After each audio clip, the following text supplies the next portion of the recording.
Good morning masters. Welcome to Jai home meditation. ನಾನು ಶಾಂತಲಾ, ಮೈಸೂರಿನಿಂದ.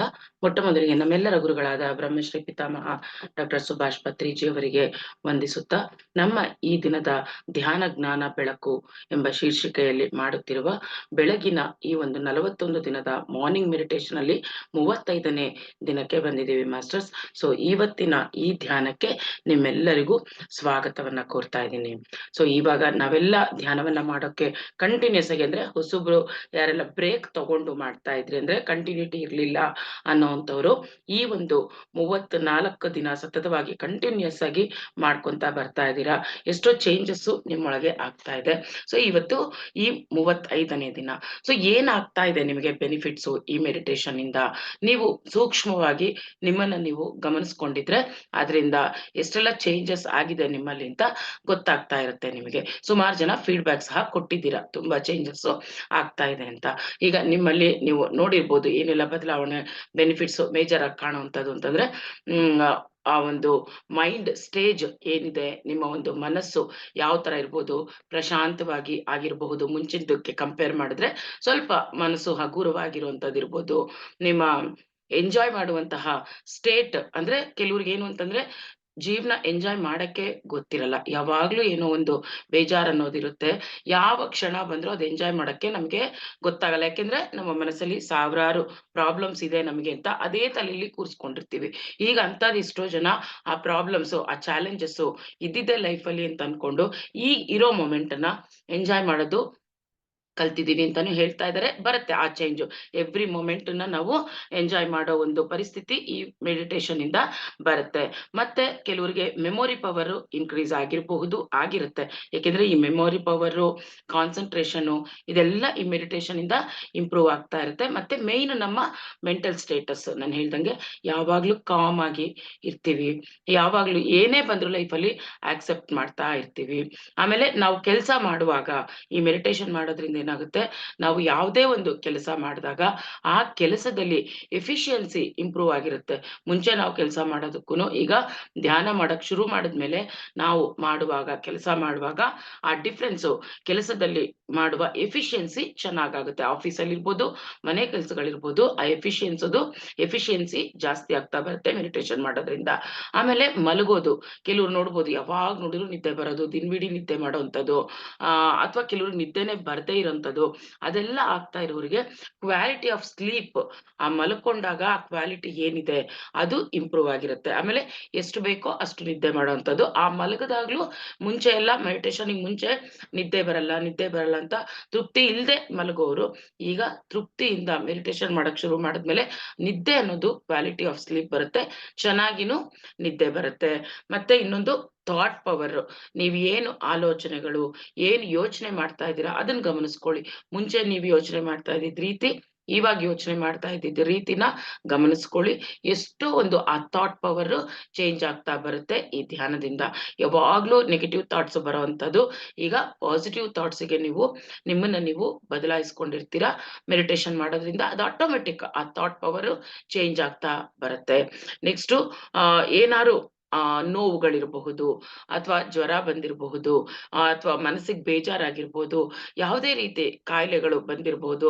ಈ ಕೆಲವು ಸಲಿ ಸಣ್ಣ ಪುಟ್ಟ ಈ ಕೆಮ್ಮು ಶೀತ ಬರ್ತಿದ್ದಂಗೆ ಡಾಕ್ಟರ್ ಹತ್ರ ಹೋಗ್ಬೇಕು ಅನ್ನೋಂಥ ಮನಸ್ಥಿತಿ ಇರುತ್ತೆ. ಆದ್ರೆ ಧ್ಯಾನಕ್ಕೆ ಬಂದ್ಮೇಲೆ ಅಯ್ಯೋ ಅದಕ್ಕದೇ ಹೀಲ್ ಆಗುತ್ತೆ ಬಿಡು, ನಾವು ಧ್ಯಾನದಲ್ಲಿ ಹೀಲ್ ಮಾಡ್ಕೊಳ್ಳೋಣ ಅಂತ ಅನ್ಕೊಂಡು ನಮ್ಮ ಒಂದು ಹೀಲಿಂಗ್ ಕೆಪಾಸಿಟಿನೂ ನಾವು ಇಂಪ್ರೂವ್ ಮಾಡ್ಕೊಂತೀವಿ ಈ ಧ್ಯಾನದಿಂದ.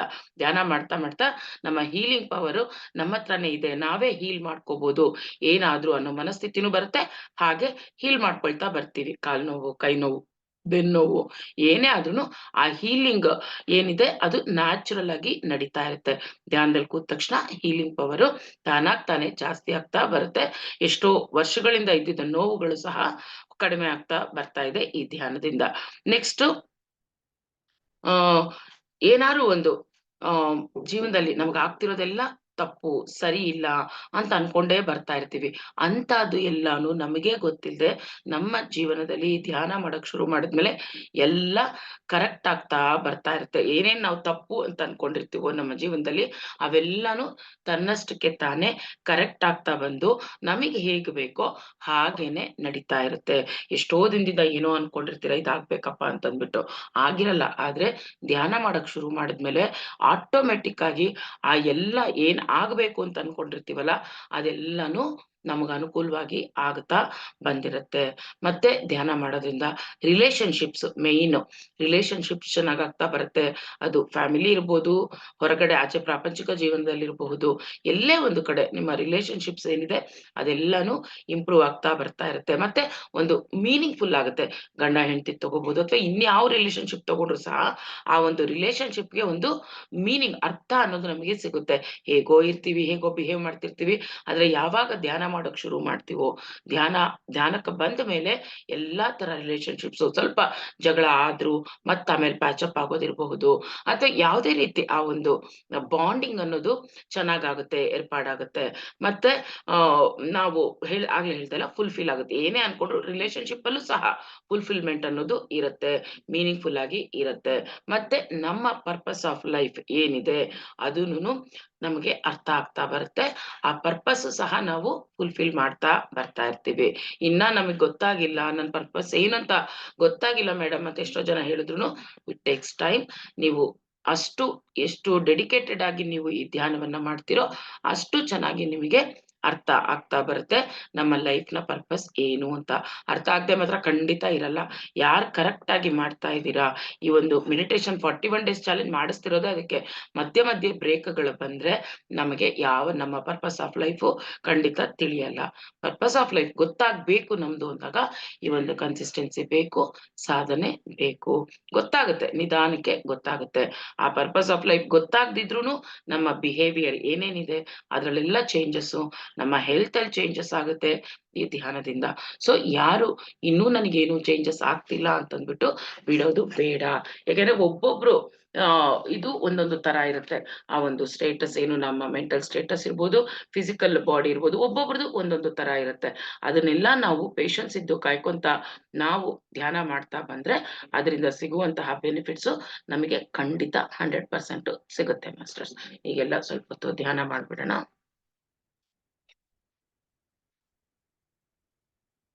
ಕಣ್ಣುಗಳನ್ನ ಹಗುರವಾಗಿ ಮುಚ್ಕೊಳ್ಳಿ. Specs ಹಾಕೊಂಡಿದ್ರೆ specs ತೆಗೆದಿಟ್ಬಿಡಿ. ಬೆರಳೊಳಗೆ ಬೆರಳು ಹಾಕೊಂಡು ಕೂತ್ಕೊಳ್ಳಿ. ಕೈಗಳನ್ನ ಕಾಲ್ಗಳನ್ನ ಈ ತರ ಕ್ರಾಸ್ ಮಾಡ್ಕೊಂಡು ಕೂತ್ಕೊಳ್ಳಿ. ನೆಲದ ಮೇಲೆ ಕೂತಿರೋರಾದ್ರೆ ಸುಖಾಸನದಲ್ಲಿ ಕೂತ್ಕೊಳ್ಳಿ. ನಾವು ಮಾಡ್ತಿರೋದು ಆನಾಪಾನಸತಿ ಧ್ಯಾನ. ಉಸಿರಾಟದ ಕಡೆ ಗಮನವನ್ನ ಕೊಟ್ಕೊಂಡು ಮಾಡುವಂತಹ ಧ್ಯಾನ. ಧ್ಯಾನ ಮಾಡುವಾಗ ಬೇರೆ ಯಾವುದೇ ರೀತಿಯ ಆಲೋಚನೆಗಳು ಬೇಡ. ಆಲೋಚನೆಗಳು ಬಂದಲ್ಲಿ ನಮ್ಮ ಸಹಜವಾದ ಉಸಿರಾಟದ ಕಡೆ ಗಮನ ಕೊಡೋಣ ಮಾಸ್ಟರ್ಸ್. ಎಷ್ಟು ಆಲೋಚನೆ ಬಂದ್ರೂ ಪರವಾಗಿಲ್ಲ. ಅಷ್ಟು ಸಲಿನೂ ನಾವು ಮತ್ತೆ come back to our breath ಅಷ್ಟೇ. ಅದನ್ನ ಜ್ಞಾಪಕ ಇಟ್ಕೊಳ್ಳಿ. ಉಸಿರು ಆಲೋಚನೆ ಬರ್ತಾ ಇದೆ, ನಾನ್ ನನ್ನ ಬ್ರೆತ್ ಕಡೆಗ್ ಬರ್ಬೇಕು. ಇಷ್ಟನ್ನ ನಾವು ಗಮನದಲ್ಲಿಟ್ಕೊಂಡು ಮಾಡ್ತಾ ಇದ್ದಾಗ ಮನಸ್ಸು ಖಂಡಿತ ಶೂನ್ಯವಾಗುತ್ತೆ. ಆ ಶೂನ್ಯ ಸ್ಥಿತಿನೇ ನಾವು ಧ್ಯಾನ ಅಂತ ಕರಿತೀವಿ. ಆ ಸ್ಥಿತಿಯಲ್ಲಿನೇ ಅದ್ಭುತವಾದ ಆ ವಿಶ್ವ ಪ್ರಾಣಶಕ್ತಿ ನಮ್ಮೊಳಗೆ ಯಥೇಚ್ಛವಾಗಿ ಹರಿತಾ ಇರುತ್ತೆ ಮಾಸ್ಟರ್ಸ್. ಹಾಗಾಗಿ ಕಣ್ಣುಗಳನ್ನ ಬಿಡಬೇಡಿ. Be with your simple, normal and soft breath. ಧ್ಯಾನದಲ್ಲಿ ಏನೇ ನಡೀತಾ ಇದ್ರು, ಏನೇ ಕಾಣ್ತಾ ಇರ್ಲಿ, ಏನೇ ಬರ್ಲಿ ಜಸ್ಟ್ ವಿಟ್ನೆಸ್ ಆಗಿ ನೋಡ್ತಾ ಇರೋಣ ಅಷ್ಟೇ. ದೇಹವನ್ನ, ಮನಸ್ಸನ್ನ ಕಂಪ್ಲೀಟ್ ಆಗಿ ರಿಲ್ಯಾಕ್ಸ್ ಮಾಡ್ಕೊಳ್ಳಿ.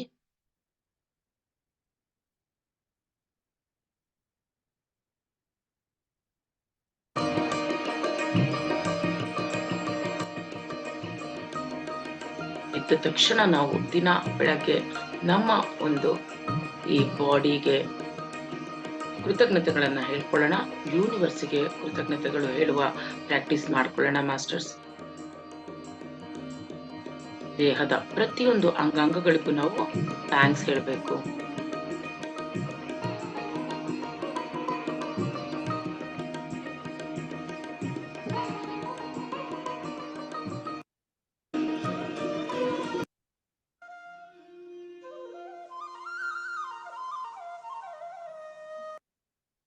ನಮ್ಮ ಮಕ್ಕಳನ್ನ ನಾವು Jesus Christ. ಹೇಗೆ ಮುದ್ದು ಮಾಡ್ತಾ ನಾವು ಮಾತಾಡಿಸ್ತೀವಿ, ಅದೇ ತರ ನಮ್ಮ ದೇಹದ ಪ್ರತಿಯೊಂದು ಅಂಗಾಂಗಗಳ ಜೊತೆ ನಾವು ಪ್ರತಿದಿನ ಮಾತಾಡ್ಕೋಬೇಕು. ಹಾಗೆ ಥ್ಯಾಂಕ್ಸ್ ಸಹ ಹೇಳ್ಕೋಬೇಕು ಮಾಸ್ಟರ್ಸ್. ಎಲ್ಲಿ ನೋವಿರುತ್ತೋ ಆ ಜಾಗವನ್ನ ನಾವು ಪ್ರೀತಿಯಿಂದ ಮಾತಾಡ್ಸೋದು, Brother Matam, ಆ close to Matam. ಜೀವಕ್ಕೆ ನಾವು ಆ ಒಂದು ಭಾಗಕ್ಕೆ ನಾವು ಎನರ್ಜಿಯನ್ನ ಕೊಡಬೇಕು.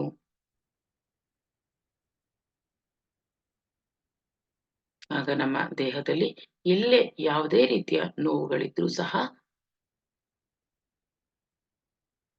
ರಿಲೀಸ್ ಆಗ್ತಾ ಬರುತ್ತೆ ಮಾಸ್ಟರ್ಸ್.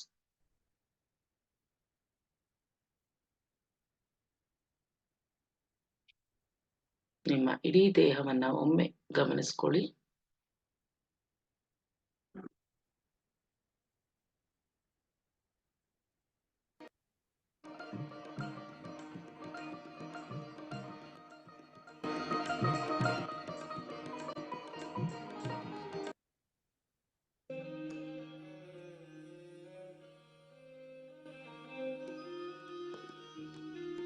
ನಮಗೆ ನಾವು ಒಂದು ಸಲ ಇನ್ಸ್ಟ್ರಕ್ಟ್ ಮಾಡ್ಕೊಳ್ಳೋಣ. ನಾನೀಗ 40 ಮಿನಿಟ್ಸ್ ಧ್ಯಾನವನ್ನ ಮಾಡ್ತಾ ಇದ್ದೀನಿ. ನನ್ನ ದೇಹ ಮನಸ್ಸು ನನಗೆ ಸಹಕಾರ ನೀಡ್ತಾ ಇದೆ. ಥ್ಯಾಂಕ್ ಯು ಅಂತ ಹೇಳ್ಕೊಳ್ಳಿ.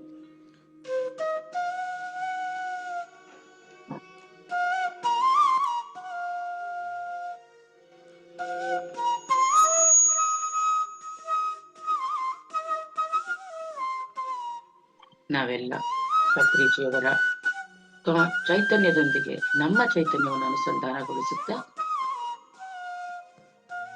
ಧ್ಯಾನವನ್ನು ಮಾಡೋಣ. ಯಾವುದೇ ಕಾರಣಕ್ಕೂ ಮಧ್ಯದಲ್ಲಿ ಕಣ್ಣುಗಳನ್ನು ಬಿಡಬೇಡಿ. ಎಚ್ಚರ ಸ್ಥಿತಿಯಲ್ಲಿರೋಣ.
Last 10 minutes masters. ಯಾರು ಕಣ್ಣುಗಳನ್ನು ಬಿಡಬೇಡಿ.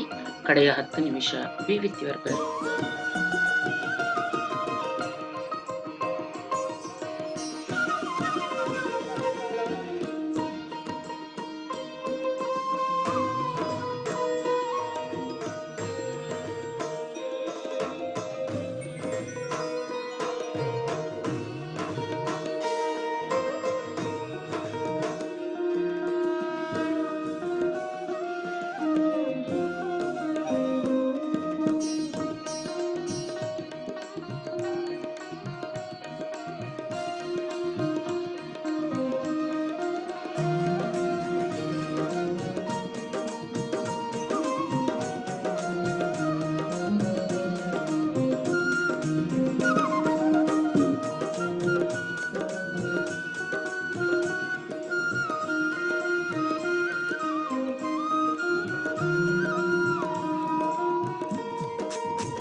Last 1 minute masters.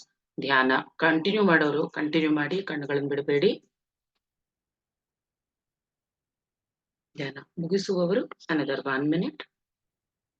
Be with your breath.